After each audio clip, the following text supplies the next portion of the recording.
I did a video that was meant to be an expose of his ministry. It started as me just saying, "Has Benny Hinn repented?" I'm gonna be honest with you. I like prophetic Mike. Yeah. I like prophetic Mike. Tell me more. Tell me more. But I put the video out. Benny Hinn finds out about it. They try to remove it. Contacted by somebody. I don't know if I've shared all these details, but so here we go. I get contacted by a guy who says, "I know Joel Osteen personally." Ruslan.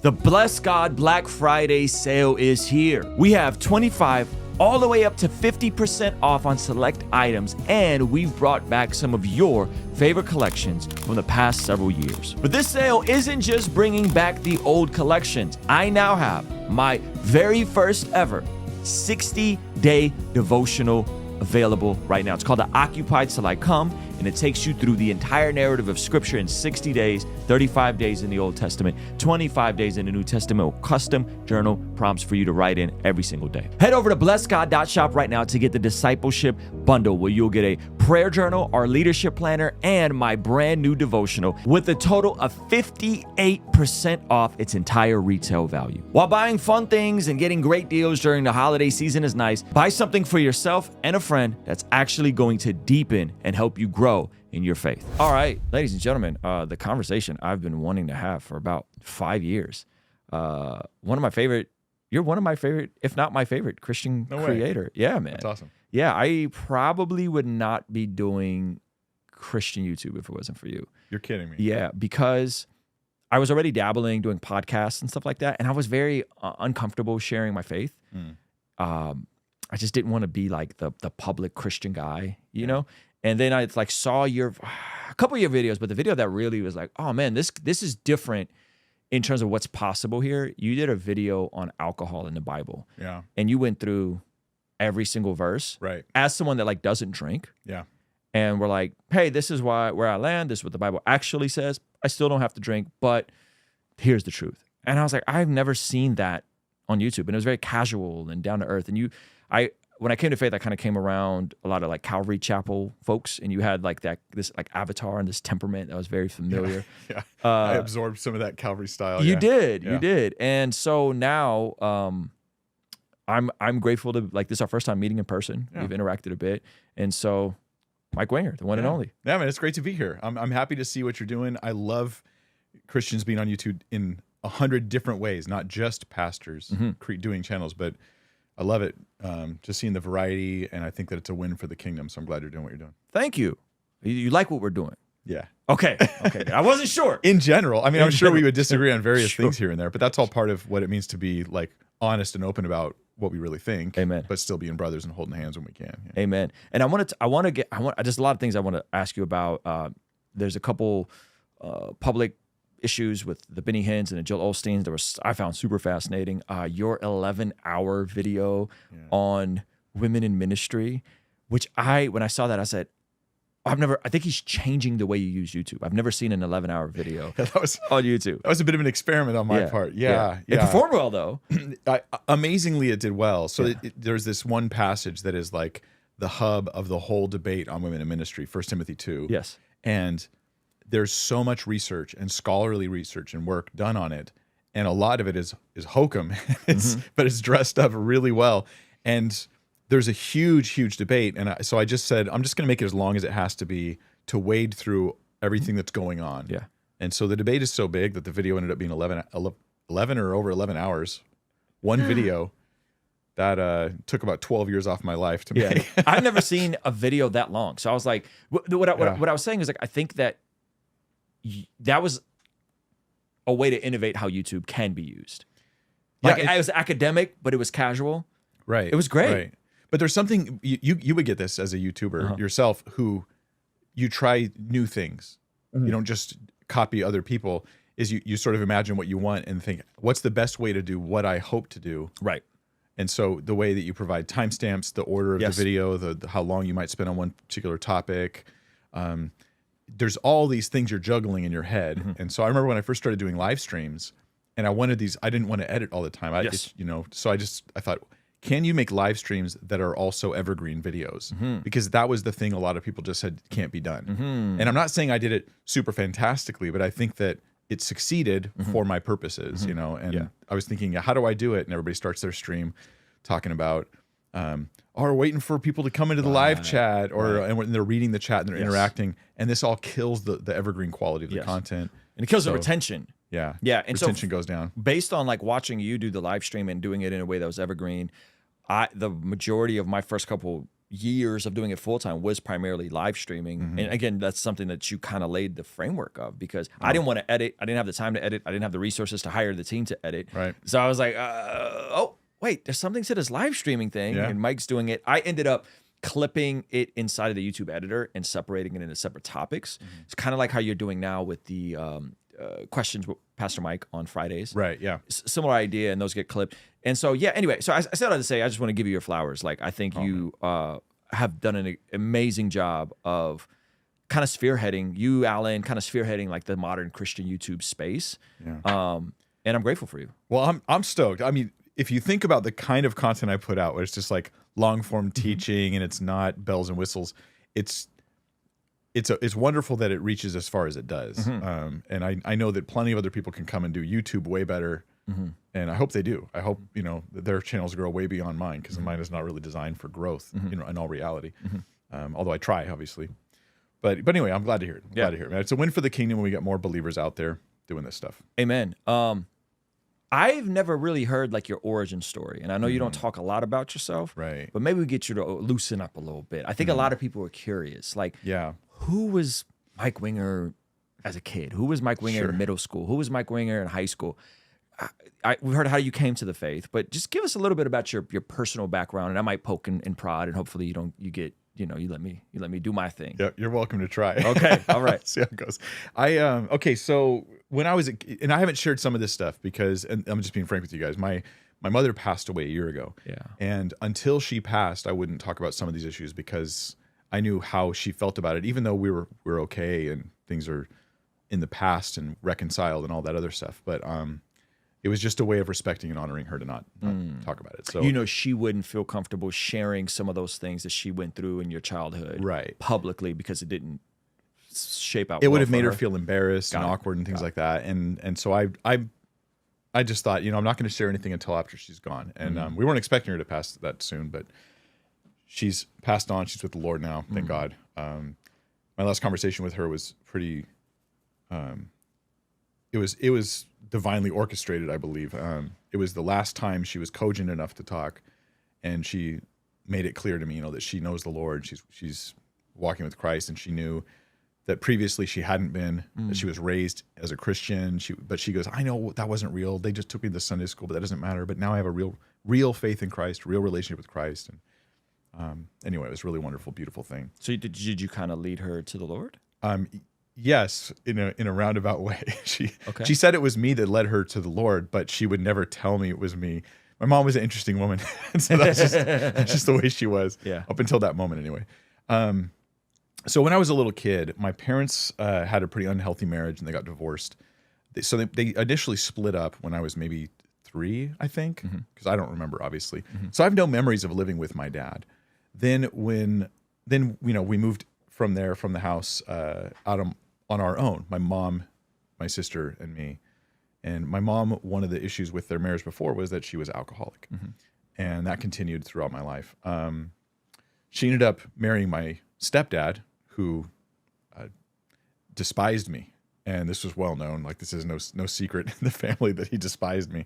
And so I had a pretty unhappy childhood, to be honest. You know, me and my sister would come home from school, and we would just go to our bedrooms because my stepdad was there, and he was like chain smoking or maybe using speed or whatever drug he was doing. Both really. And then we would just go to our bedrooms and stay there, like locked in our rooms by our own free will, because being around him, he would just find reasons to pick on us and be mean to us. So we would stay there until my mom got home, because once she got home, he would stop doing that, because then she would argue and they'd fight. Their fights would go on for hours and hours. They had to take bathroom breaks because their fights would go on for so long. Wait, I gotta stop. I gotta use the bathroom. I'll get. It would get real quiet for like 2 minutes, and then they would sit there thinking about what they were going to yell at each other next. You know, like they'd ruminate about it, and then they'd come out and they'd stomp down the hall and screaming. Our neighbors all heard it. They could hear it. They must have thought how old are you during this season? So they were married from when I was 7 till when I was 14. Okay, but it was on off. And this is in Southern California, kind of where you still live? Right. Well, yeah, it was in Cypress. That was where I grew up. So not too far from where I live. I just live in a worse neighborhood now. Okay. Respect. So, yeah. So that was the circumstance. So when a friend invited me to church when I was 12 years old in junior high, I was like, sure. He goes, you want to come to youth group? I didn't know what youth group was. I didn't even know this was like really a religious thing exactly. Youth group sounds fun when you're not a church kid. He's just like, you want to go to youth group? It's a Thursday night thing. It was close enough for me to walk there from my house, and it was getting out of the house. So getting out of the house was always a yes. So I went with him, and the circumstances at home were pretty rough. And that, I think this helped me, for a lot of people who've had a harder time growing up, it helps you be more serious and more thoughtful about life. You grow up, you're kind of an old soul almost. You're hit with deeper stuff. You have, like there's I don't know how to explain it, but I know that people who never go through struggles, they tend to be more shallow. And then when they hit hard times, they go, wow, now I've broken through into a deeper place in my life, and the hard times build character. But this resulted in, me really caring about the teaching that was going on at the church. I remember going to the youth leader and saying, could we do less games and more of the Bible? I had to be the only kid that ever said that to him, I think. So like, can we less games or more of the Bible? And he got, I remember him getting frustrated with me at the time. He probably felt insecure, like I wasn't meaning to insult his ministry. I just, just ask him. He's probably never been asked that before either. No, and as a youth pastor, nobody ever asked me that. So I don't know. maybe I did too much Bible and not enough games. Yeah. But yeah, so then I ended up receiving Christ. I remember in the parking lot at the church, praying. This is a sincere prayer of mine. I remember praying all on my own, like nobody was there with me. And I was sobbing because something bad, I don't remember what it was. Something bad had happened at the house and I was crying. So I was still at the same age, 12. And things just, things had gotten, they would get rough. There were times where during a bathroom break in a big fight, my mom grabs me and my sister, quietly opens our door and says, come on. Because when they fight like this, some of your listeners would know, you're listening because you're trying to hear if it's going to turn violent. And you're listening and you're trying to hear for the flavor of the tone and things like that. And so it was getting up there. And I remember my mom grabbing us and us quietly running out of the house, not even time to like grab anything, getting in her car. And as soon as she started the car, he heard it. And he comes tearing down the hall, running out the front door, and she's backing out the street, and he's kicking the car with his steel-toed boots. Remember his, the things you remember as a kid? It's a different memory from when you're a kid. It's like the snakeskin steel-toed boots, and he's kicking and denting her car as we're pulling out down the street. And then 2 weeks later, they're back together again. And that was the cycle. It was just like, when I became a domestic violence counselor, I was able to look back at all this and go, you guys are describing what I saw growing up. Like now I realize this is a pattern that tons of families go through. Yeah. And it can be overcome and it can be changed, but it's there. Did it get violent often? It was no, I don't think so. It's hard to say, honestly, as a kid, the way I remember things. There's things that happened, and I could tell other stories, but it was enough that when I went to church and I heard about God and heard about the love of God, like I was so hungry for that. I was so hungry for that. And I remember praying, my father's not involved in my life, and we have a great relationship now, me and my dad, my actual biological dad. We have a wonderful relationship now, a good friendship and everything. But not then, there was nothing. No connection at all. He was like a total stranger to me. So I was like, he doesn't care. My stepdad despises me. And I remember praying, God, would you just be my father? And man, the Lord totally changed my life. Wow. Totally changed my life. I was hanging out with a bad crowd in junior high. I was getting involved in a gang. I know that sounds weird for me to say that. Yeah. People are like, you? But yeah, no, I was. And the same guys that I was hanging out with, the Holy Spirit just told me, like, these are not your real friends. Stop hanging out with them.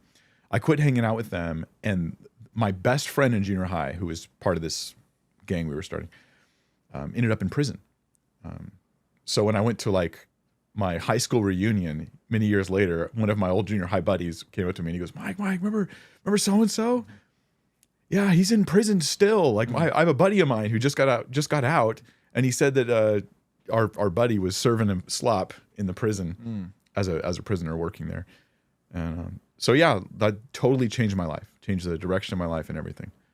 But yeah. Wow. So you go from kind of a rough home, rough crowd, seeing potentially some violence, not sure how violent it would often get. Radical surrender moment with Jesus at age 12? Yeah. Okay. Yeah. And then, I mean, you still got to go home. Yeah. You still have this situation at home. Mm-hmm. I've been through similar stuff and dealing with a mom that's an alcoholic. Like, you know, going into my like teenage years, I remember just like, Lord, like I don't want to do this. Like, what are we gonna do? How is this gonna get any better? And praying and praying and praying and praying and praying and praying that she would come to the Lord. And oddly enough, my mom finally did. Like recently, like post COVID. Wow. And it's interesting what happens when you just keep praying and God will answer those prayers, but not in my timeline, you know. Mm-hmm. And then it's also interesting how God can use those bad things and those rough situations to help you be a bit more resilient and to help you kind of be anchored, you know, and understanding that like, man, the world's a dark place, you know, but there's hope and there's freedom in Jesus. So what does the rest of your teenage years look like? And then high school and then I'm assuming you go to Bible college as a young adult. Share a little bit about that. Oh, well, from that time on, like, so 12 on, I'm getting sanctified in like slow motion. Okay. It's very slow sanctification. To my family, the fact that I even went to church at all was the oddity, you know? And at first they liked it. My family liked it because, and this is what I found as well, being a youth leader for many years, when a student who has a family that's not Christians, when they get saved, usually the family's they like it at first because, hey, you're behaving better. You have a better attitude. You're more obedient. You're not argumentative as much. You're taking care of your responsibilities more because they're following the Lord now. So they have motivations that are different.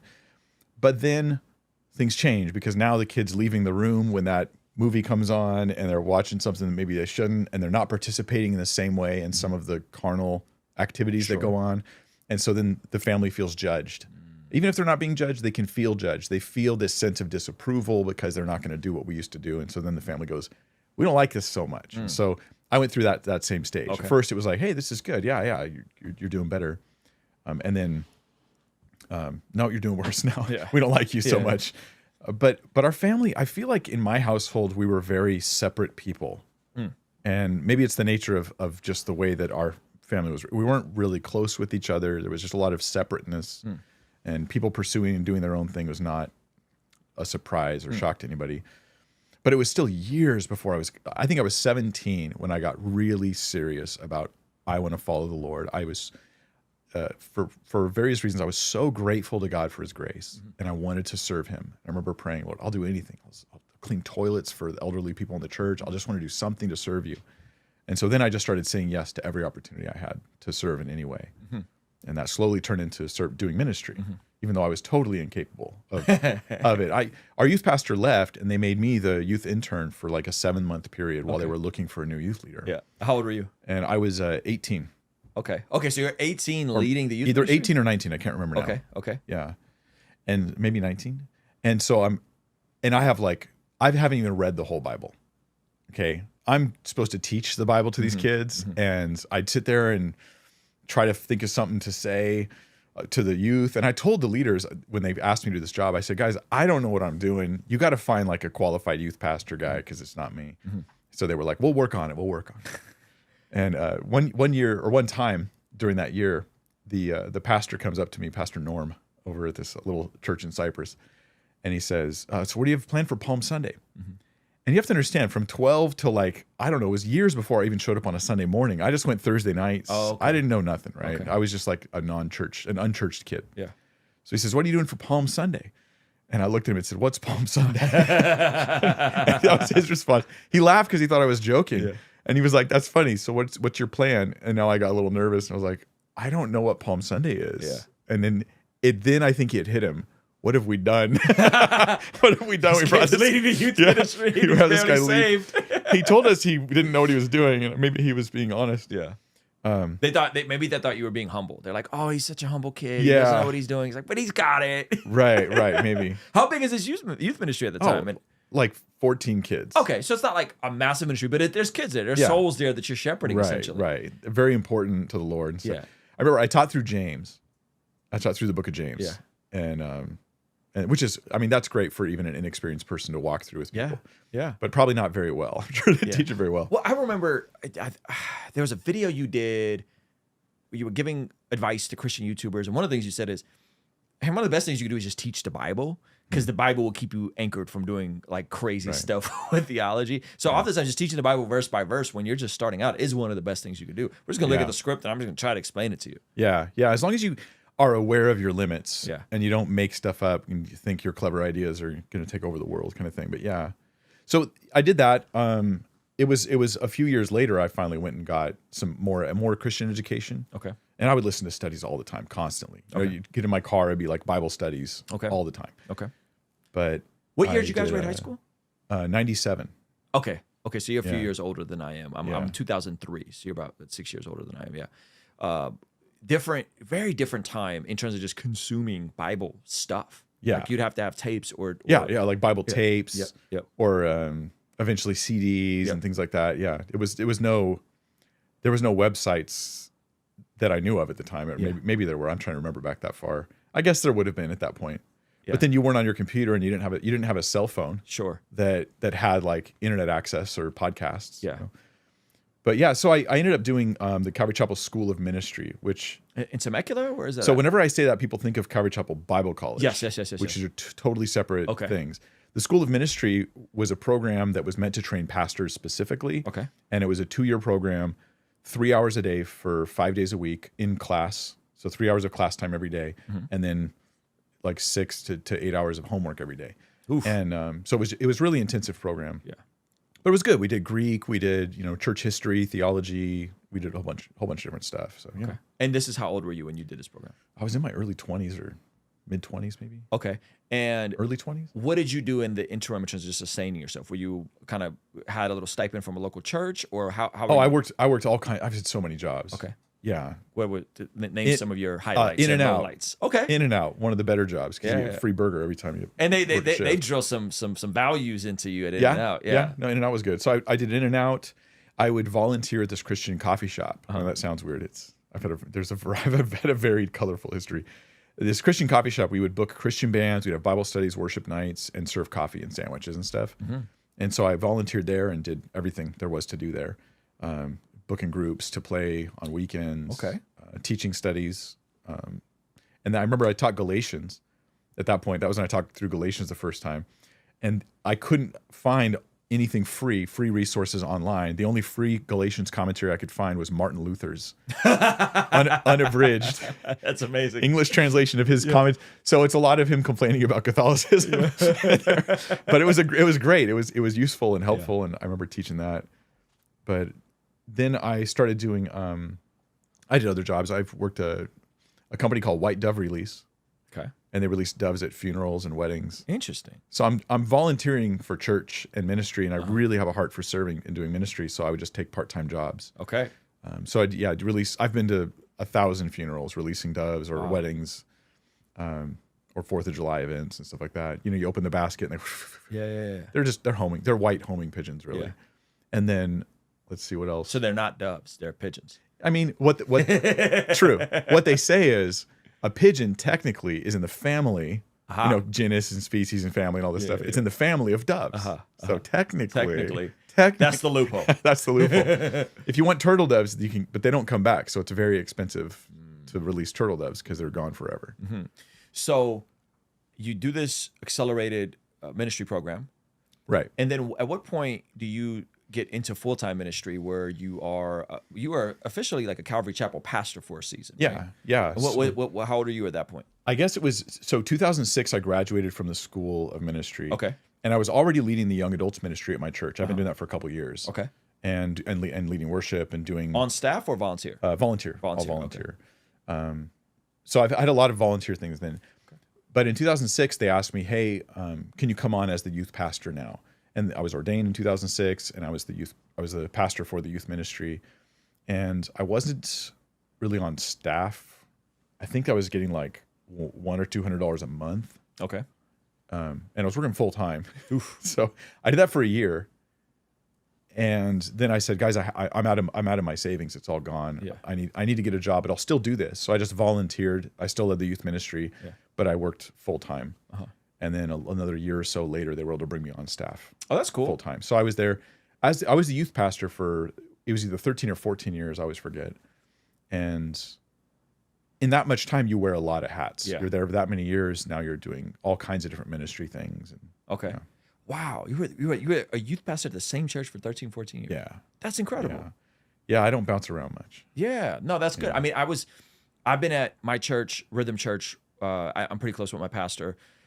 We've been there for about a year and a half. Prior to that, I was at the same church for 20 years, you know? And so I'm kind of one of those, like, if I'm here, Right. Yeah. I'm all in. That's great. You know, and I did everything you could imagine from serving in the babies all the way to teaching young adults, to Sunday morning teaching, to cleaning toilets, to leading the FPU group, like whatever they needed me to do, I did. And it was great because it allowed me so much time in private before I ever had a public viewing of anything I had to say. I did it for 20 years privately. That's very healthy. Maybe 18 years privately before I ever got on YouTube and talked about Jesus. I'm so glad, like all the early things I did in ministry, I wasn't online. Come on. Because there's so much growth and learning and growing pains and things that you think, you know, to the best of your knowledge, you're doing it exactly right.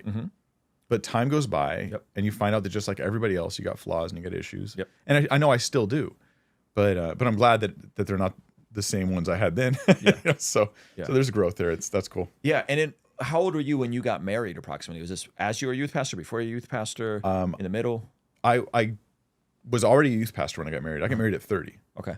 So Alan was 40 when he got married. Oh, he was? I didn't realize that. You were 30. Yeah. And so that you've been married about 15 years now at this 15 point. years. So I'm 45 now. Wow. Yeah. I was 23 when I got married. My wife was 21. We just celebrated 16 years of marriage, 20 years of being together. Wow. And marriage would definitely sanctified me a lot, because now you have to take those passages seriously. You have to lay down your life for your wife the way Jesus laid down his life for the church. Right.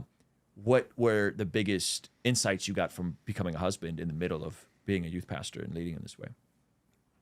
Well, I mean, so for us, the ministry side of things was always primary. My wife served in ministry. I served in ministry. We both have a heart for ministry. So for some people, it's like they get married and they're trying to figure out how to integrate ministry into their lives and their marriages, or scripture, or that. And that hasn't been the issue for us, because it was so, like, I'd been on mission trips and done tons of ministry stuff with my wife before we ever got together. But one of the things that hit me when we first got married was how many insecurities I had. And it was weird, because you let someone in so closer than you've ever had anybody before. And so then naturally you're starting to, you look to them to sort of like fill needs that you didn't even know you had. And so realizing that this is going on, the temptation to become selfish or to want her to somehow, I don't know how else to put it, but to fix my insecurities was tremendous. So I realized this early on as we got married, and that's the opposite of what I'm called to do as a husband, right? To love self-sacrificially, not to look at her as like fix whatever angst or anxiety I've got in my heart about anything. And that was a trippy thing to learn, but I always share this with guys when they're getting married. But there was a guy who wrote me a letter, missionary. We were on a mission trip in Utah, and he wrote me a letter because he found out that I was getting married, and he sent me this letter, and I read it and never forgot it. He said. And he was a single guy too, so it was interesting. He was an older guy. He was like 50, single guy. Interesting. And he writes this letter saying, Mike, remember that when your wife sins against you, when you feel that you've been hurt and wounded, this is your best opportunity to shine by representing Christ and the church. Wow. It is when we were sinners that Christ died for the ungodly. It's like this is your pinnacle chance to fulfill your vows that you're going to be making to your wife, to love her as Christ loved the church. And that has been a constant reminder, you know, because you get offended, you get hurt, you get irritated, you get tired of this same old thing, and realize like it's weird to say it, but it's like this is real romance. Is me going, I'm going to die to myself, and be loving and gracious regardless, which I do perfectly every time. That's good. When did you start dabbling in YouTube? And it seems like you started by primarily just uploading your videos of your sermons. Yeah. And what year was that? And how long until you saw like a bump of like there's something here? Okay. Yeah. So I started gosh, what year was it I started? I mean, it's been like 10 years that since I've been regularly uploading. But before that, I dabbled, right? Okay. I had this, I really believe this was the Lord, this, how else can I put it? A confidence and a knowledge, like word from the Lord, I would call it, that there was something I had to do in ministry that was other than all the ministry stuff I was already doing. And I was already had a full plate with all the stuff I was doing with church. But there was something I had to do, and it was not about the local church. It was big. It was more broad than that. I don't want to say bigger, because there's, to me, there's the biggest ministry is whatever you're called to do. Amen. But it was more broad. It was wider than that, and I didn't know what that meant. But I had this strong conviction that if I didn't figure it out, I was. And I remember saying this to my wife with bad English. I was majorly missing God's calling on my life. And this is someone gave you a word, or this is just you just kind of felt this? I don't know where it came from. Yeah. I mean, I believe it came from the Lord, but it didn't come from a specific moment of this or that. It was just this growing awareness. It was weird. This is super rare for me. I don't walk around going like, God, show me to buy milk and give it to that lady over there. Like, this isn't something I do. But I'm going to be honest with you. I like prophetic Mike. Yeah, I like prophetic Mike. Tell me more. Tell me more. But I believe this was from the Lord. So I start looking online. Like, well, I'll do online outreach because then I don't have to diminish anything I'm doing with the local church. So I start looking, where can I do this? And I remember looking into an apologetics website. There was literally a website called like apologetics-something-or-other.com. And then I looked at GodTube. I remember that. Do you remember GodTube? Yeah. And I guess they still have a website, but and it's kind of like, it didn't really do what they wanted it to do. Yeah. But I remember looking at GodTube and I thought, oh man, I'm only going to reach the people that don't need it on GodTube is the problem. Yep. And so I looked at YouTube, and YouTube at the time was like the domain of atheists. Like there were no, that I was aware of, no significant Christian channels, just like lolcow Christian channels where people would watch them and share them because they were mocking them and laughing at them, how ridiculous they were. Yeah.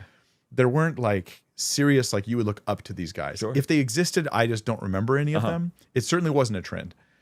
And I thought, but man, the YouTube, and I'm looking at the statistics going, YouTube has this many users and they're getting this many more users every month. And as far as competitors, Facebook, it has competitors. Instagram has competitors. TikTok wasn't around. But YouTube had like nobody competing for their exact market, meaning that the longevity, the long-term value of content on here was worth it. Yeah. And then I looked at other things as well, and I thought, okay, YouTube would be the best place to do absolutely free, put content out, reach the widest possible audience with the longest possible life of your content, but it'd also be like really hard to break through. Really hard to break through because people what just year don't was this? want Do you remember the year this was? I mean, it must have been, was it 14, 13? Okay, this is early. It might have been 12. It might have been 2012. Okay. Might have been 2012. I'd have to go look and go find like what was my earliest video. Yeah. I mean, I don't know, maybe I could find out. Yeah, I could also pull it up here. That's fairly easy. Well, my very earliest video is probably not even available anymore. Oh, you unlisted it. My first video was a test. And it was a test I ran where I just showed, because I also teach acoustic guitar. It's one of the odd jobs I've had over the years, right? Yeah. So I just show people how to get a pick out of a guitar if you drop it in there. Yeah, so this is May, wow. Is it still on there? 12th, 2000. I'll put it on the screen real quick. May 12th, 2012. Oh, 2012. Okay, so that was a kind of an experiment as well. That's a worship song I wrote. Wow. People don't even know about that. And then the second one, Love Is What Love Is. So this looks like some sort of promo. That's our youth ministry. Those are all students. Wow. Okay, so here looks like the first one of you kind of teaching. So look, this is me experimenting. Okay. Early days on YouTube, I'm trying stuff out. And there's these goofy, hokey videos are what go viral on YouTube. So I'm trying that out. Yeah. Has the Bible been lost in translations and stupid voices and stuff. Then there's the video on right there. Whoa, 1.5 million views? That's the one that took off. Whoa. I feel so moly. dorky about it too. What do I say when okay, I've seen this before. Yeah, so this is July 16, 2013. This video I made because YouTube, I would spend so much time making a video and I didn't know what I was doing, so it took 5 times longer. Then I put it up and it gets like 100 views, and like 40 of them are me checking to see how many views it gets. Yeah. And and then I made this, what do I say when Jehovah's Witnesses come to my door video. Right after I made that, I remember praying, Lord, this is taking a lot of time and energy. I could be spending it on other things. Just let one video do good, just to show me that I'm on the right track. And this was my prayer. Just show me with one video doing good, because this is just sucking the life out of me. It's a very, you know how it is, especially when you're starting. Oh yeah. You have no time for this stuff. You just make time. Yep.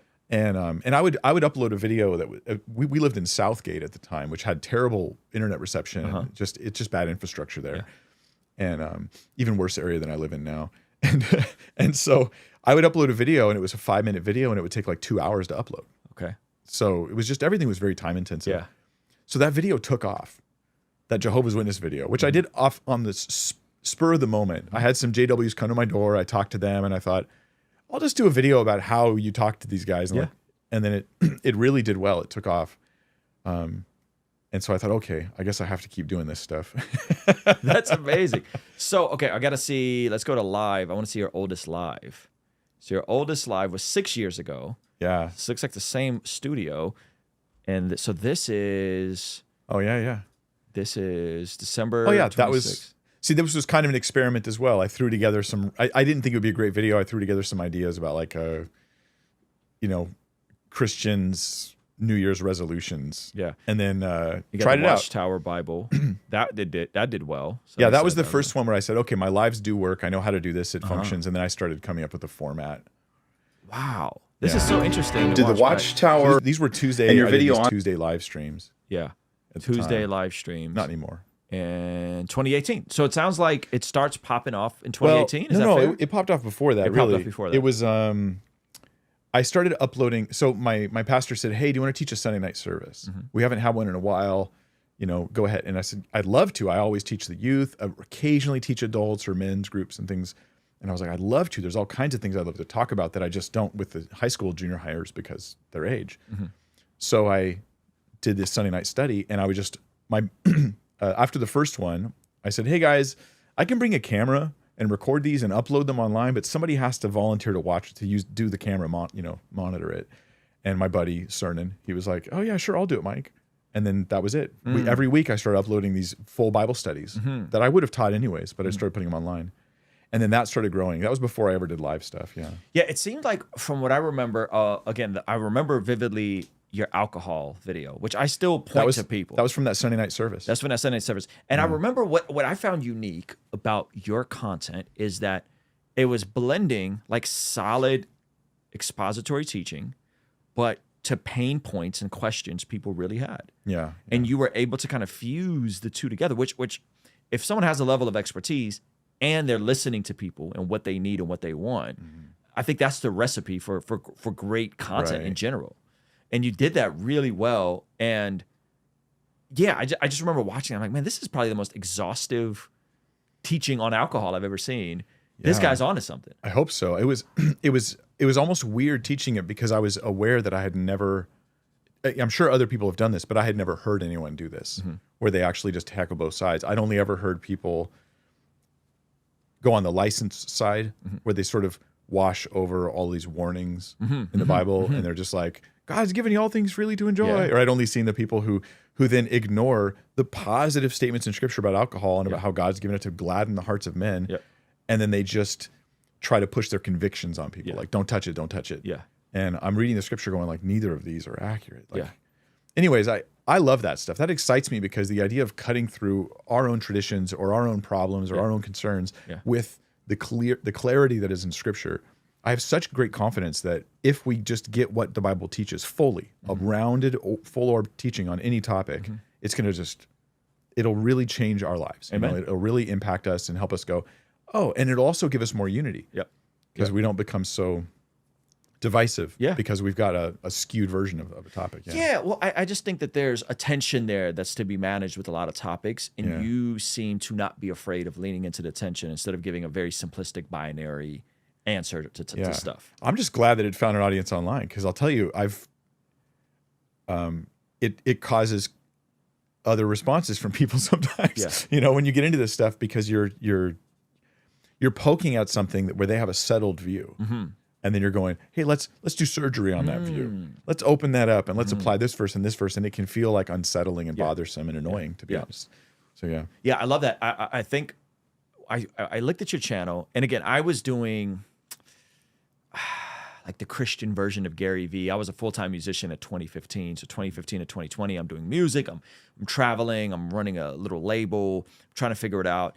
And all along, I'm kind of uploading vlogs, and I'm doing podcasts, like 2019, I did a podcast clip almost every day. I would just travel, set up cameras like this in the green room of my shows, interview my friends, and that's what I was putting out. And then I remember seeing your channel. Do you remember when you cracked like 100,000 subscribers? Do you remember that window of time? No. Because I should. I don't remember. Yeah, what it was What year was that? you cracked 100. I think I checked, and you were like at 150,000 subscribers. Okay. And then that to me went, oh wait, the ceiling here is way higher than anyone could have ever anticipated with being someone that's unapologetically talking about their faith and controversial topics about their faith. That's been the coolest thing, has been seeing that. Not so it's me, but also other guys, Alan Parr, Yes. and Yes. there's some other guys too, who have helped show other believers like this can work. Yeah, yeah. You know, I remember I had a conversation with a big time ministry, and they were considering just giving up on their YouTube side of things, and I'm like, because they thought they were being censored, and I helped them see, like, I don't think you're being censored. I think you just have to learn the system better. I think you're just making bad videos. You're not being censored. You're just not good. Just to learn the system better, you know. And they ended up taking off, like absolutely taking off. Yeah. And they called me later and were like, "Thank you for just telling us that. Like, we just needed somebody who was doing it to say, no, guys, this can happen. This can be done. You know."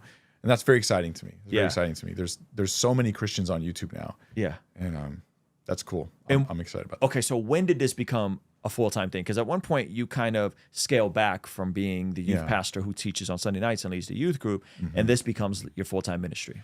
Well, I think it was when I hit like, I think I hit like 60,000. No, maybe it was a little bit more. Maybe it was 80, 90 or 100. I don't remember now. But my pastor came to me and he says, "Mike, I really believe that what you're doing online is going to be bigger than your ministry at the church, and you should go all in on it.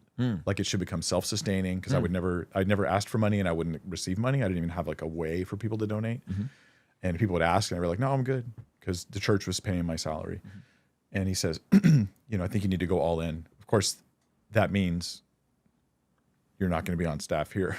so it was kind of like a catch-22. I was torn because I thought it was a hobby. Okay. You know, I thought it was something I was supposed to do. I thought God wanted me to do it, but I thought I'll just keep doing ministry and I'll do this on the side. Okay. And I just thought that was all it was ever going to be. When I started doing the Tuesday live streams, that was because of that. He says it was in December. He's like, "You need to go all in." And I made that New Year's thing. And then I started doing like weekly Tuesday live stream videos because I was trying to go all in. I was like, I need to ramp up my commitment here and the amount of videos I make and the kinds of videos I make, and not just make videos for church and put them online, but make videos for online. And that changed things. It did change things. So that began a segue that took like maybe 6 months before I was just cut off from the financial support of the church. Okay. And thank God it worked. Yeah. Because it was that, or I didn't know what I was going to do. Was there already some AdSense trickling in and revenue trickling in, or not really? I mean, like $200 a month. Oh, okay. Maybe. Wow. Okay, so this is early. Maybe it was like book money. It was like, oh, I can buy books now. You know, that was it. This was, the CPMs were, I forget what they were very low. Yeah. 6 months to figure it out. By the end of that 6 months, I'm assuming you're able to sustain yourself. Right. Yeah. And so we did it. I did it as a ministry. So I consider my online thing. We are a ministry. We're 501c3 and all that, but it runs as a ministry. I have a board. The money doesn't come into my pocket. None of the money that comes in goes to my pocket. I have a salary, but the money goes to the ministry. And I don't sell things. I don't do sponsored videos. And if I had to, I would. But I would just pray, Lord, please just provide for us. Let me just focus on teaching and sharing, and then not worry about any of that stuff. And so that has worked. We don't even do donor relations. I'm not even asking anybody watching this to give me any money. The number of people supporting the ministry is enough, and we're fine. We're great. We don't need to increase that at all. For now, at least for this season, I'm very happy for that, because I want the skeptics and the unbelievers. My whole family are like skeptics, you know. So I want the skeptics, unbelievers, to look at the content and go, you know, I just watched 18 videos of this guy, and not once did he ask for money or sell anything.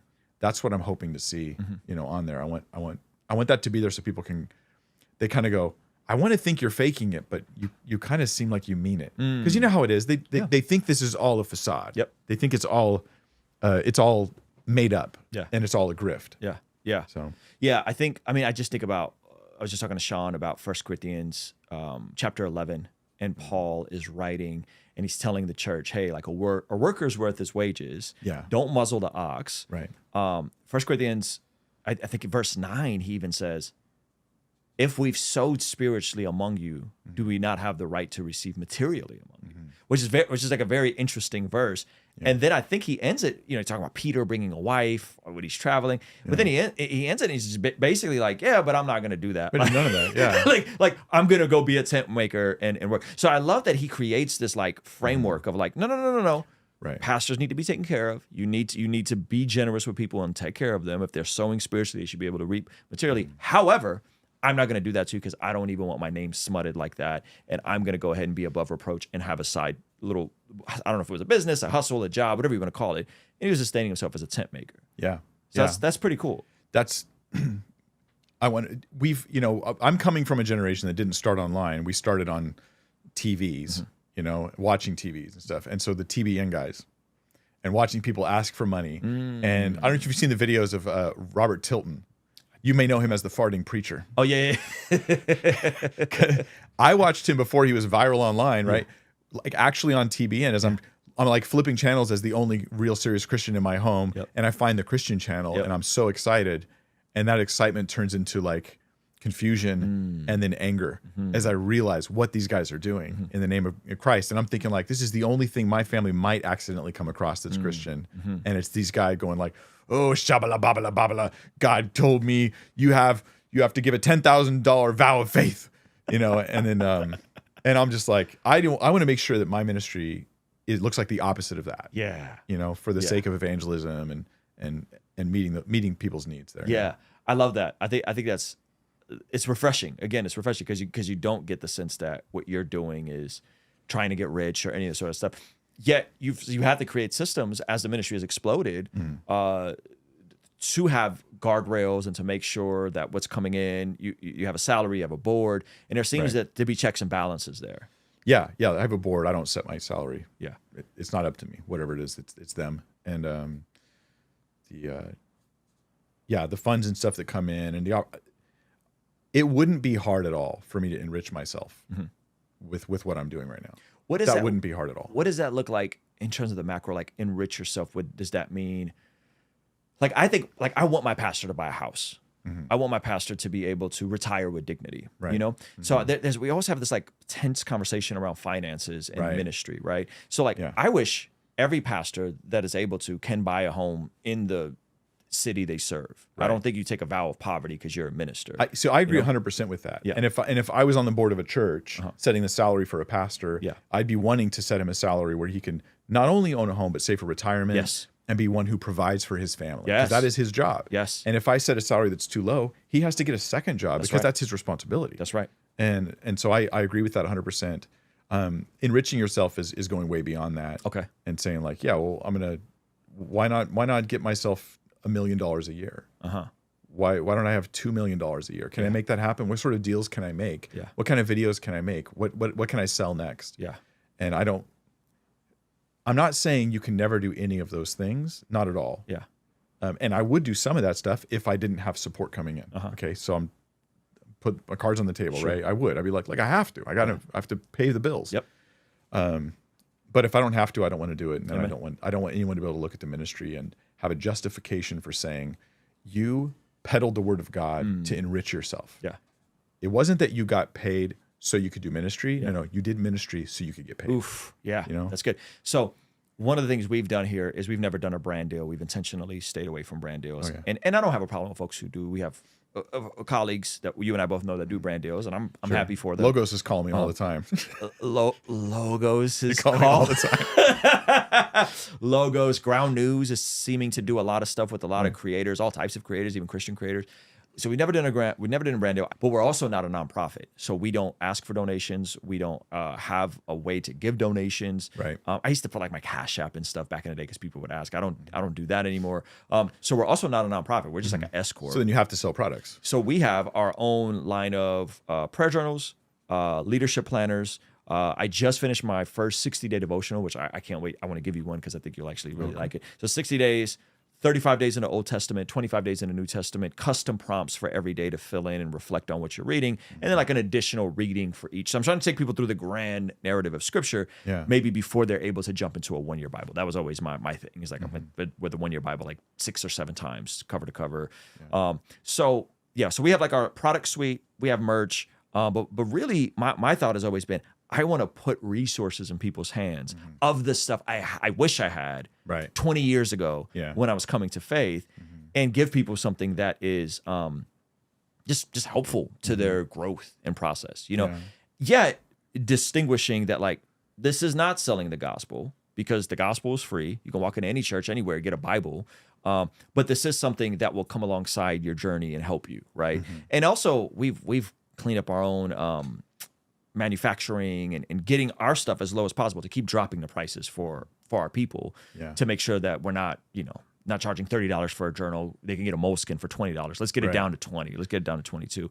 What do you make of all that in terms of the monetization aspect of this? I don't have in principle a problem with any of those things in principle. So if of all the stuff you're doing, plus I also don't have a problem in principle with someone doing sponsored content where they're like, hey, buy this software, this Bible software. I think it's great, guys. It's when they, in the context of that, start in compromising their integrity, right? So there's a right way and a wrong way to do it. And I haven't navigated it, so I don't exactly have all the answers. I did sit there as I was thinking, how am I going to do this full time? Like, is anybody going to support a guy doing YouTube videos? Like, is anybody going to support that? I don't know if this is going to work. I didn't have any clue. And so, I sat there thinking, what would be the best way to go? Should I do brand deals?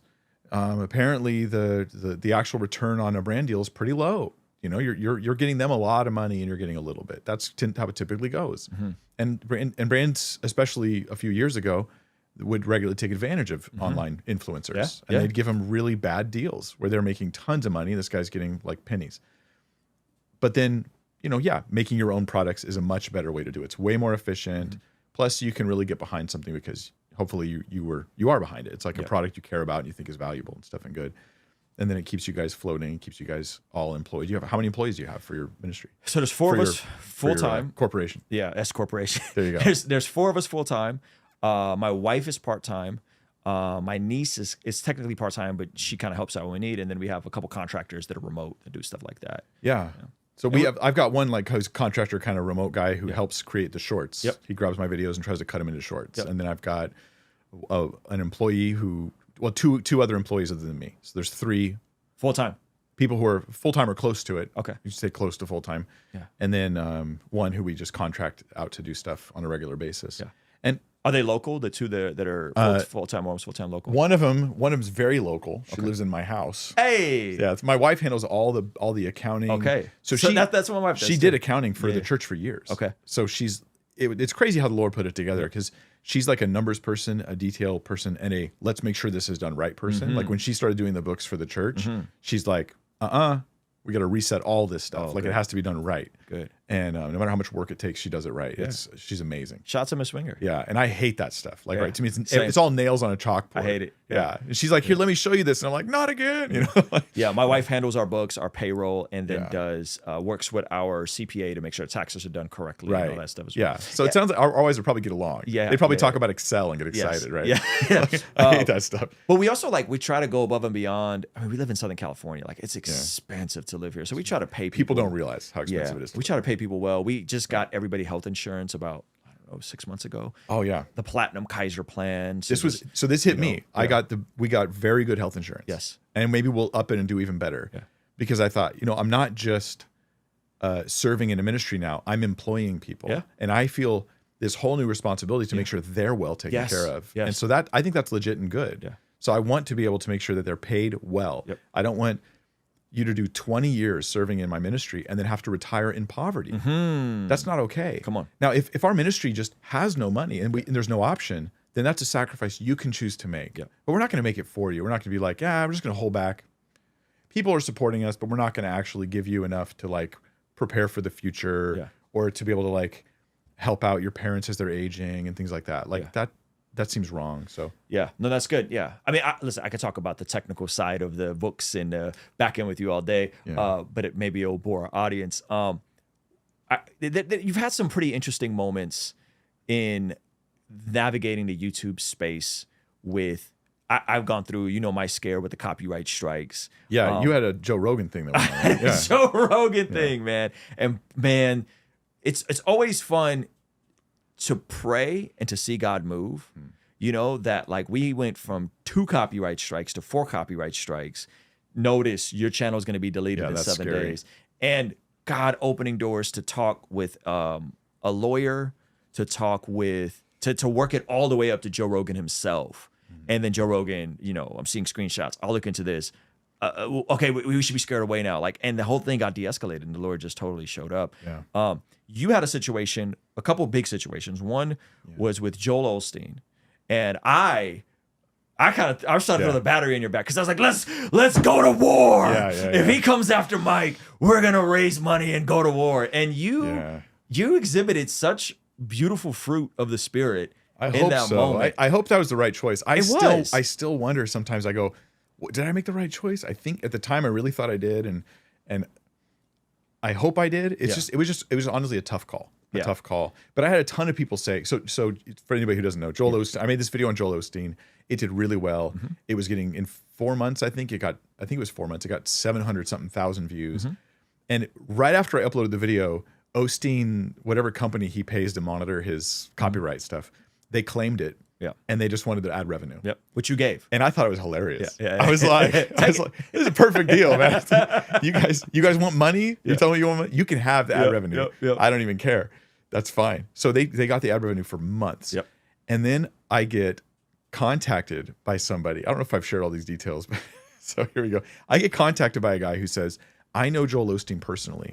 My brand new Occupy Till I Come 60-day devotional has arrived and is shipping just in time for our biggest ever Black Friday sale. Taking you through the entire narrative of Scripture in 60 days, 35 days in the Old Testament, 25 days in the New Testament, with custom interactive journal prompts for every single day. This is a great way to have a structured devotional, reignite your passion for the Word of God. This is something I wish I had 20 years ago, 10 years ago, when I was traveling a lot doing music, that could just take me through a general narrative of Scripture and help me be interactive and reflect on what it is that I read. That is why there's a journal built into the devotional with daily prayer request section to also document my prayers. So whether you've been walking with Jesus for a while or you're new to the faith, go to blessgod.shop right now to pick it up. All right, I'll see you over there. I get contacted by a guy who says, I know Joel Osteen personally.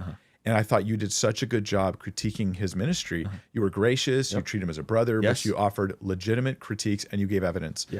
And he says, I want to show him your video. I think it may change something for him. And I said, that's great. And he goes, I'll let you know what happens.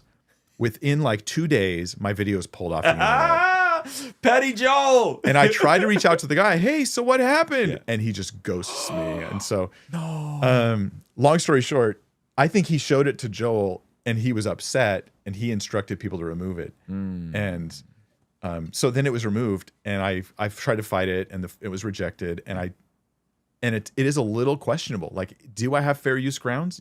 Maybe like 55, 60% yes. I think I talked to a lawyer about it and he was like, I think maybe 70% yes. And he goes, but you don't want to go to court with 70%.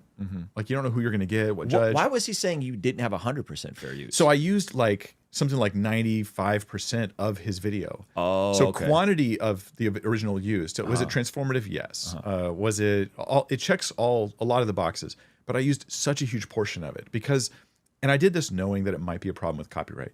I just knew how valuable it would be for people to actually walk through an entire Osteen sermon. Because they would just go, oh, I didn't realize what he was doing until I sat through an analysis of his whole video.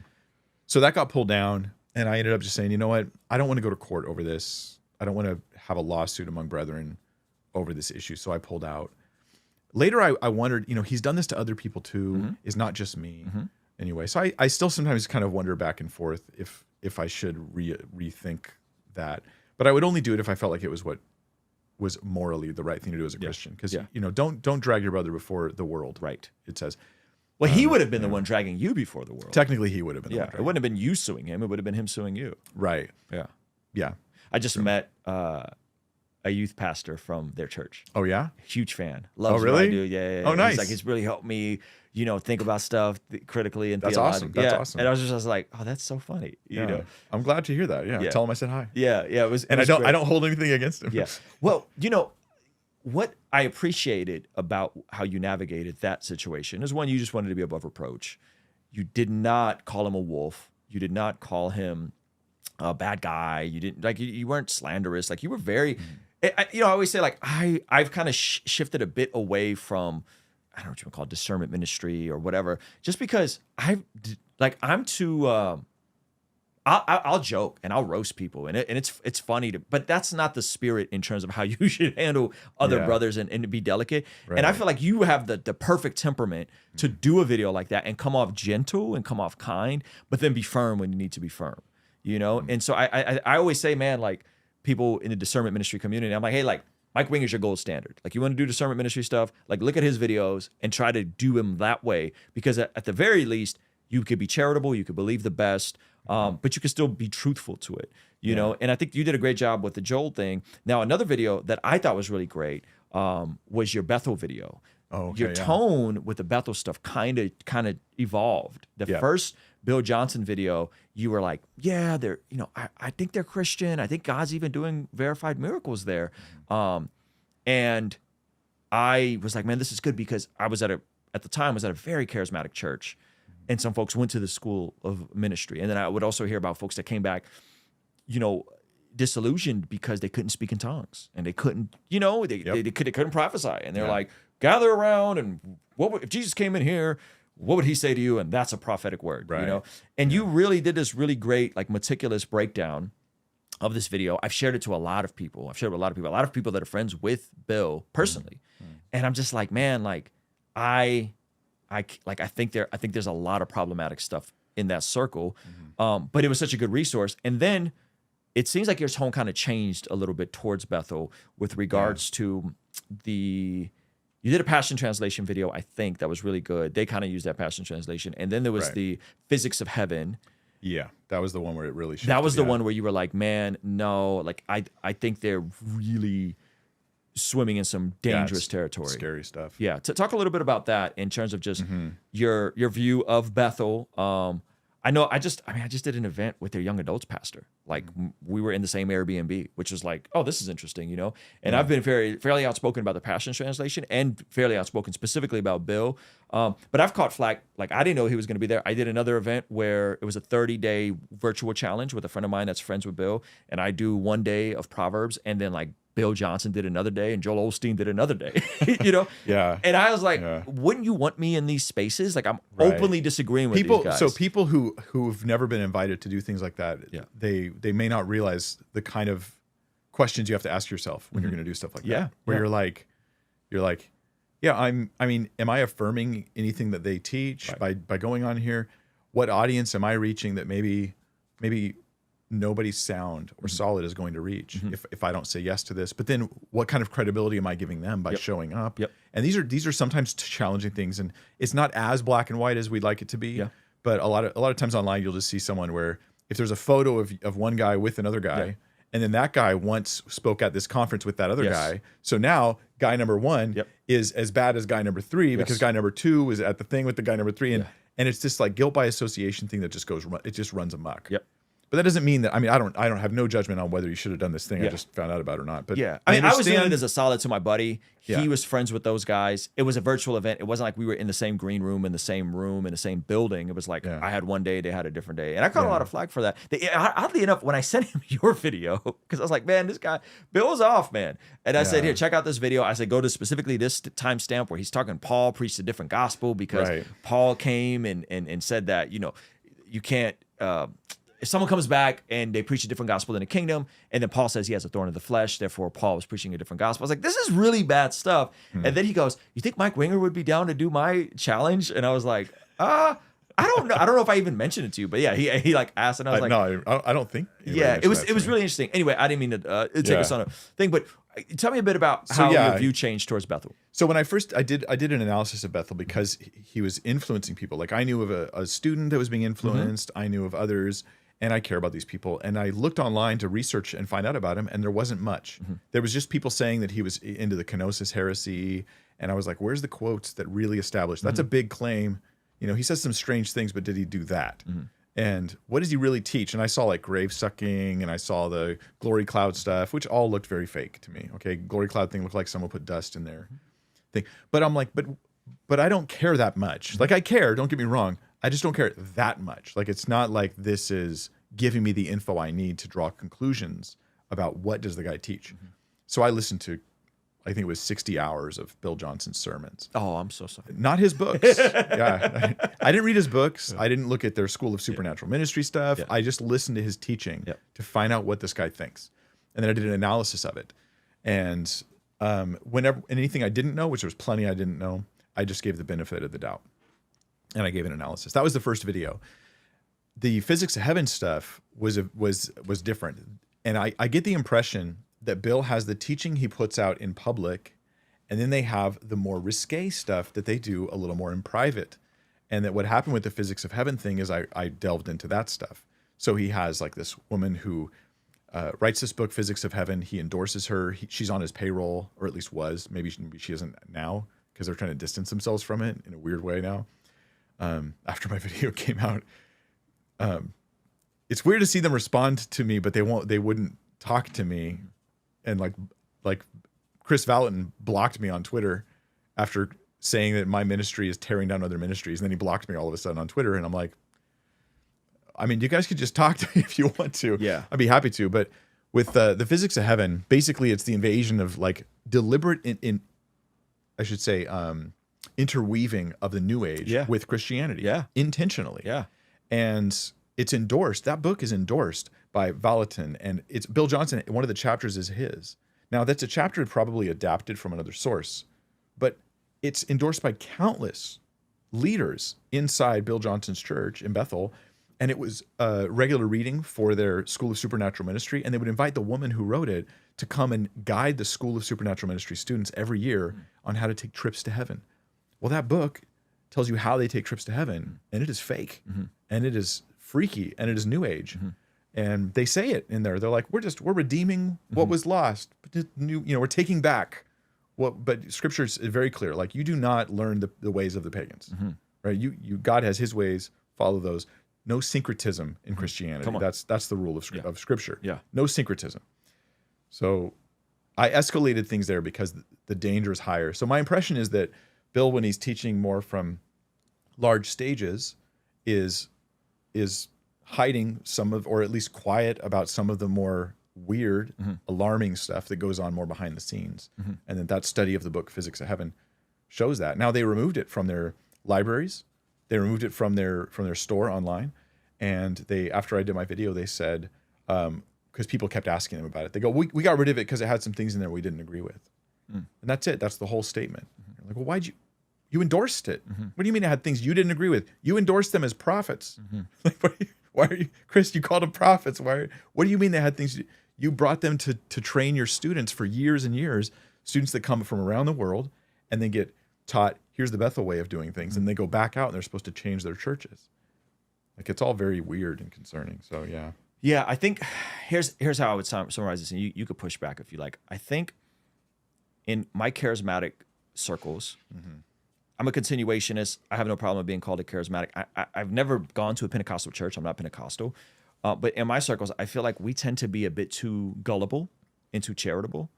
And in the more like reformed discernment ministries type circles, they tend to be too critical, and everything is an essential issue. Too suspicious. Too suspicious of everything. And so I think on one side, like, yeah, we kind of lack discernment in some of this stuff. And on the other side, it's like everything is a black and white issue. Yeah. You know, and so for me, it's been interesting to try and navigate, because I believe in the gifts of the Spirit. I believe they're for today. I believe one can speak in tongues. But I say I'm a charismatic with a seatbelt, in that, like, and people are like, take the seatbelt off. I'm like, no. That seatbelt is the word of God. Like, so I'm not going to be speaking out loud in tongues in public, nor am I going to be okay with the church doing that. So because of 1 Corinthians 12, 1 Corinthians 14, there has to be an interpreter, so on and so forth. And so I think there's a interesting space we're in that now the world is interconnected. And people who listen to Bill may listen to you. Right. And people who listen to more charismatic stuff may be listening to more reformed cessationist stuff. And everything is interconnected, and the world is much smaller now because of these conversations. I think they do themselves a disservice when they're not willing to have the conversation with the person that's willing to have a conversation with them. Yeah. You know? Well, I mean, nobody's, in a sense, because the world is so connected, anybody can call you out. And anybody can make videos about you and then be like, you won't talk to me. And I get this too all the time. People are like, you won't talk to so-and-so and you won't do debates with them. And really what they're doing is they're asking for you to platform them. Yeah. And it's manipulative. And the second someone's like complaining in public about, you won't connect with me, it's usually, and it may feel like I just did this, so let me just call that out right now. It may feel like I'm trying to call out like Chris Valentin, like you have to get on the phone. He doesn't owe me any of that. What I'm suggesting is, if he thought that I did a video and they actually removed the book and there was things they didn't believe in, but they wouldn't give people more data than that, what is it that you rejected? Yes. That you were previously teaching? That's what we would all like to know. Yep. In fact, if you come out and you go, I reject A, B, C, and it's like 30% of the content in my video, I'll pull my video down. Yeah. Because I'm not going to tell people you're teaching things you don't teach. Yeah. But instead it looks like damage control. Yeah. I guess that's my real issue, is it looks like this is manipulative damage control. Like this is PR. Yep. And not actually having integrity to say, here's what we believe. Yeah. And you say charismatic with a seatbelt. I like that because people look at Bethel and look at Bill Johnson and stuff, and they think these are the guys with discernment. These are the guys that know the move of the Spirit. And yet here they are promoting New Age nonsense for years. And it gets pulled down because of someone who they would say exists to tear down ministries, but it just helped them put something of a seatbelt on, at least in one little area. Yeah. They need the seatbelt. These are the same guys that were declaring under the authority, the apostolic authority they have, racism is over. You remember the Gandalf staff moment? Did you see that one? Yes, I saw that. Yeah. That was my first time reacting to anything Christian online. It kind of went semi-viral for me. Yeah, and I think anybody with an ounce of discernment goes, guys, that's weird. Yeah. Like, that is not the Holy Spirit. Yeah. You're just being weird. Yeah. But you guys have created a culture where you're not allowed to call each other out. You're not allowed to have discernment. Yeah. Discernment is the one spiritual gift that the spiritual gurus do not allow. Yeah. I think that bugs me in the sense this like touch not the Lord's anointed. Yeah. That's a cultural dysfunction that exists in charismatic circles. And I think there needs to be more healthy dialogue and less like, we're never going to say anything public about it. Like everything's hush hush. And, I don't. And so I've had some pretty intense conversations with, again, mutual friends, multiple people that are mutual friends with Bill. And I'm just like, man, like explain this to me. Like this sounds off, and I've gotten into it privately. And I think that I just think we got to do better as charismatics to address some of the goofiness, because I don't think the goofiness helps people. It doesn't serve people well to do weird stuff and call it the Spirit of God. Right. And the thing where we have to realize, like Bill Johnson and those are escalating it to a different level. They'll feel like, why are you guys bugging us? Leave us alone. Leave us alone. But that's not true. Yeah. Bill Johnson, Bethel, Chris Valentin, these guys. Is that how his name's? I always pronounce it wrong. I think it's Chris Valentin. Yeah. Valentin. Okay. I hate getting people's names wrong, but I do it anyway. So these guys they are the ones invading other churches. They are the ones training people that are not part of their fellowship to go into other churches. And I've heard stories of churches splitting because of it. They're saying, here is a 10-step process for getting your church to be like our church, to do all the spiritual stuff we're doing. Now go off and get them to do it too. And it'll cause some problems and waves, but that's okay. We're commissioning you out there to go do it. Yeah. So you go there to get a training to copy them, and you take it and you train others to do the same. So when people respond to a church like that, a church that is trying to go viral in their theology and in their spiritual practices, you cannot possibly hold people back from discerning this. Yeah. You're forcing them to. Yeah. Like imagine if I was coming into your house telling you to rearrange everything and move things around and change the way you talk to your wife. Yeah. You're like, I have to discern whether this is good or bad now. Like I have no choice now. It's not what that guy down the street's doing. Yeah. It's invading everything else now. Yeah. So the Bethel, your tone is a little bit more firm on the second go around. I think they're very dangerous is what I would say. I think, I hate to say it. I don't like it because I would actually open more doors if I could just say, I think they have some things to fix. Yeah.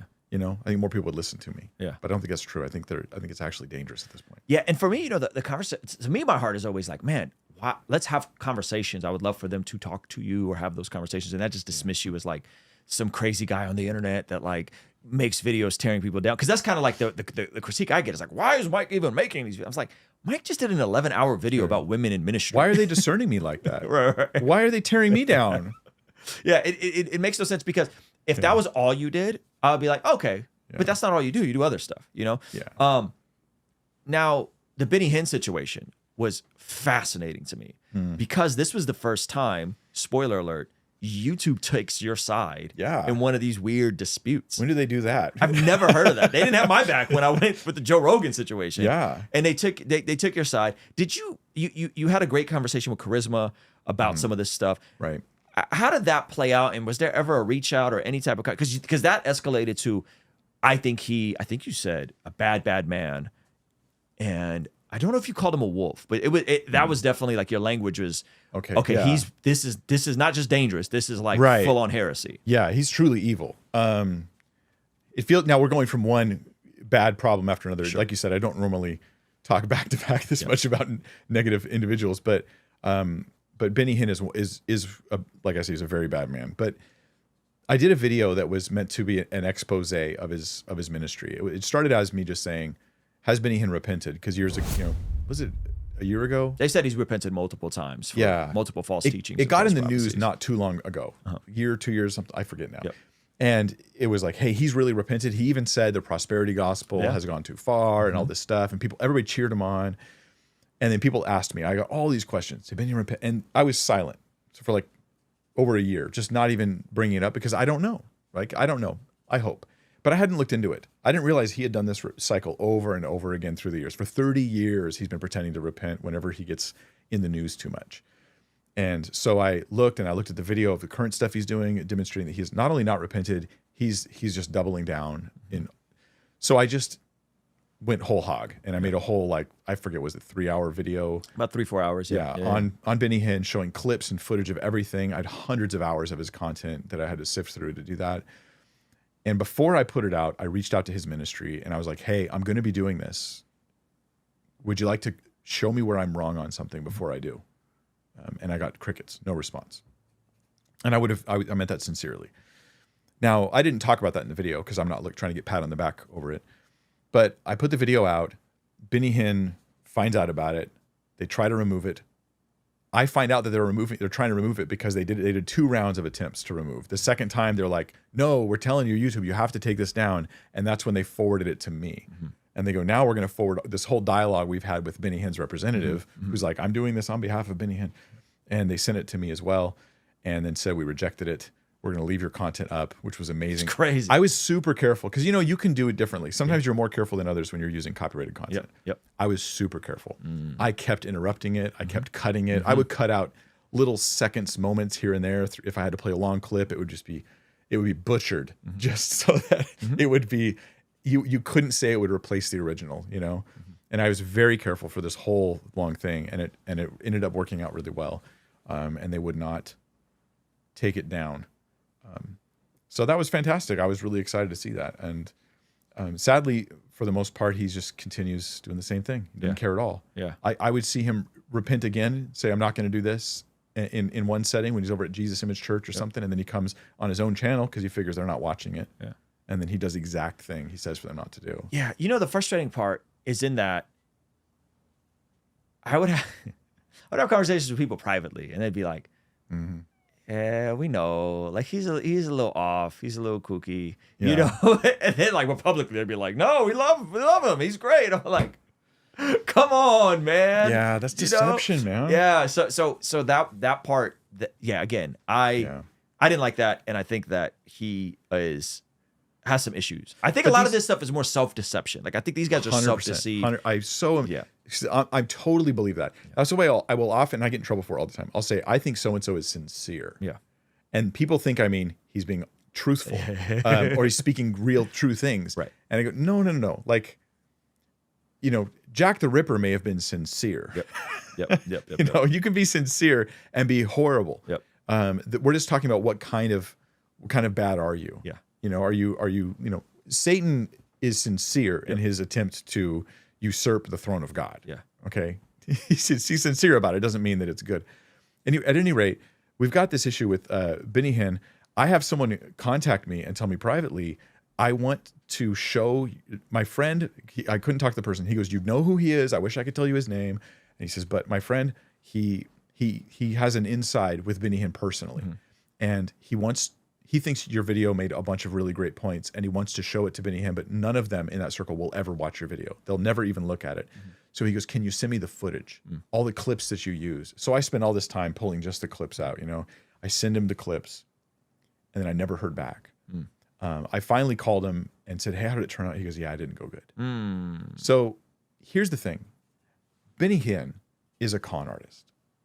He has conned even the people in his close circles to think he's the most sincere, godly, Christ-like, so that someone in his tight circle goes, if only he could see this footage and he'd see and then he would know because I believe in him. Because even that guy has the wool pulled over his eyes, you know? That when you finally expose everything, that's when you find out what kind of real people You think that's intentional? You think he's intentionally manipulating people like that? Or do you think he's just self-deluded to the point where he believes it? I'm guessing there's some combination of the two. Yeah. You know, when people manipulate others, they usually just feel like it's justified. They feel like, no, I have a good reason for this. You know, and Benny Hinn is a control freak, so he's going to think he has to control everybody, all they think. That's my impression of him. Yeah. I've spent enough time watching his content, and looking at it, where I'm not just shooting from the hip here. Yeah. If you watch him on stage, he controls every aspect of everything. Yeah. Choir, do this. You do this. Cameraman, go over here. Yeah. Pick that person up, knock them back down, take them over here. Everything is hyper controlling. Yeah. I remember a while ago, this is before the Benny Hinn stuff, I remember seeing you you engaged in a couple of debates. Was it Matt Dillahunty you had a debate with? Dillahunty, yeah, I've debated him and debated another atheist, Paulogia. Yeah. Before that, and was there a reason you backed off from the debates? Well, I did them kind of experimentally, like so because my content grew, people were asking me for debates. Oh, hey, you know, this person has kind of a following. Let's go on a debate with him. And I thought, okay, sure. And I like watching debates, so sure, I'll try it out. But it's just hugely time intensive. So you could spend 120 hours preparing for a debate. You talk about 5% of the material you intended or you thought you might be able to cover. And then it depends on your debate skill versus your debate opponent. It just ends up being really time consuming. So I looked at it and thought, I reach more people and have a bigger impact. And I think probably a more thorough impact when I just teach. Yeah. So the last debate I did is one that nobody's seen yet. And it should come out. I'm told it'll come out soon. Okay. It was years ago. And it just sat on the shelf. So I did it with Living Waters, with Ray Comfort's ministry. They invited me to come on and debate apologetic methodology. Okay. So I was debating, there's the evidentialist, and then there's the presuppositionalist. And in the middle is the classical. Classical, yeah. That's where I'm at. Yep. So it was me versus a precept guy. Okay. And you know the guys who they argue, there are no atheists. You do know God exists. And yes, I don't have to do apologetics really, ultimately, because you already know. I just got to keep telling you the Bible. Yeah. And there can be some value in that, but is that actually the biblical approach? And my argument is no, it's not. And so we had this whole debate back and forth, and it sat on the shelf. It's supposed to come out sometime soon. That was my last debate. And it was after that one where I was like, man, this just isn't worth the work. I'd rather spend the time teaching, to be honest. Yeah. So for every minute you're on camera, how much time are you spending prepping off camera? Because I feel like, I think we've talked before, and you spend quite a bit of time preparing for these videos. Women in Ministry, 11 hours. I mean, you're probably hundreds of hours off camera reading and researching. That one was hundreds, yeah. Yeah. It was literally hundreds. But it totally depends, right? Because some videos are much easier than others. And some videos, I just recorded a video that comes out tomorrow. It's a response to which I've never done this before. This is an experiment, I guess, to the trailer on Netflix for the Mary movie. Okay. That they're putting out. And so I watched the trailer and did a little response. So how long did I spend on that? Like altogether, 2 hours, recording, editing, uploading, everything. Yeah. You know, maybe. Yeah. Probably less. So that was easy, you know. But then my next study for the book of Hebrews, I'll probably spend at least 30 hours on it, you know, at least. Yeah. So it just depends on the video. Yeah. Whatever it requires, you know. Yeah. I don't want it to be like weird, like I'm trying to I just study till I'm ready. Yeah. And oftentimes you go on a rabbit trail that just takes you 6 hours to solve that one little thing. Yeah. And sometimes I'll prepare to say 2 sentences. It took 5 hours to be able to say those 2 sentences because I had to get to the bottom of this issue. Yeah. And most of what I studied is really boring and too much information for the audience. So I just kind of like pack that away and then share the conclusion. Do you have a regular upload schedule and then creation schedule, or just the Friday streams? Just Friday streams and then everything else just as it comes. Yeah. Yeah. And so like Monday through Friday, are you like in your office 9 to 5 studying and reading stuff? I don't have any set hours. Okay. So it depends on my energy and how I'm doing that day. So if I'm in a great day, I'll be there till midnight, working. And if it's a bad day, maybe I wouldn't work at all that day because it's a bad day. Yeah. So, yeah, And what does Mike do when it's not a good day? What do you do for fun, recreation? Just stuff normal folks do, because I think you just like study and make videos all day, but clearly there's more to you than that.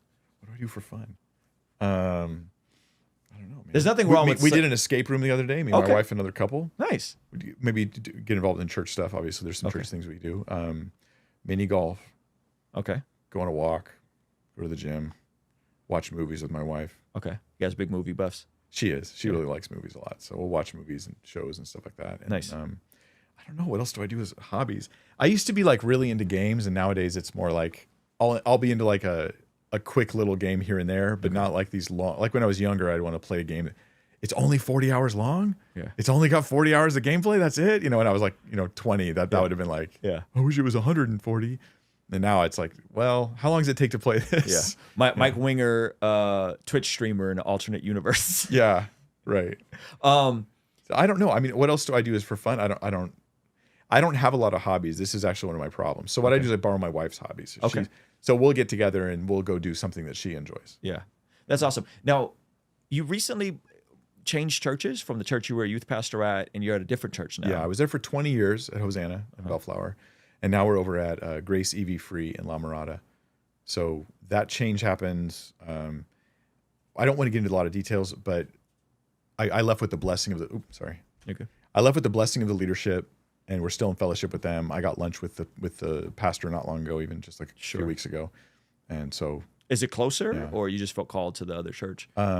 Yeah, it was a move that I thought was the right move to do. Gotcha. And there were some differences in teaching and that had grown over the years, and it seemed like this is probably the best thing to do. Yeah. So yeah, I transitioned. So same thing. I was at the same church for 2 years. Church I was on staff. So 20 years. I was on staff for 2 years. Yeah. And then about a year and a half, we transitioned over to Rhythm Church, mainly because we finally moved, and I felt weird like driving past my old church to go to a different church. I was like. And then we moved to Vista. So we were in San Marcos. We moved to Vista, and we're like right in between both churches. Yeah. And we have been, my wife wanted to go over to Rhythm when they first planted, and I didn't want to go because I was like, I don't want to do a church plant right now. And then once the pandemic happened, all of a sudden I wanted to go, but then she didn't want to go. And then finally, after years of praying, we're finally like, all right, like we're going to make this transition. Yeah. More aligned, more opportunities for ministry. She leads the kids choir there. I'm helping out with the young adults. You guys are real happy there? Yeah, it's been really good. It's been really good. And I think there's something to a pastor that plants when they're in their 40s. They're a bit more seasoned, a bit more mature. Right. And the other church, love them to death, but they planted, all these guys were in their late 20s when they planted. Right. And I just think it's just a different dynamic. It is a difference. That probably sounds insulting to someone in their 20s, and it's not meant that way at all. It's just different. You grow, you learn, you have a lot more years of experience, and it does change things. Well, so Grace EV Free, where I'm at now, it is an evangelical free church. That's the denomination group it's part of. But it's kind of unique among them. Okay. So for instance, the eldership, I love our church. The eldership rotates every Sunday. It's a different teacher. Okay. There's no one guy. Yeah. There's no guy. That's fire. There's like just a rotating group of elders, and they take turns. Yeah. But they're teaching verse by verse. They pick up where the last one left off. Oh, so that's we're going cool. through Acts right now. Yeah. Are you on the teaching team? No, I'm not. Do you want to be? Not exactly. Okay. I'm totally full. Yeah. I'm totally full. I wish I could get more done for the ministry online than I am even now. Yeah. And so I've done little things here and there. We did a marriage conference, and I was on a panel. We did a men's conference, and I was part of a Q&A discussion panel.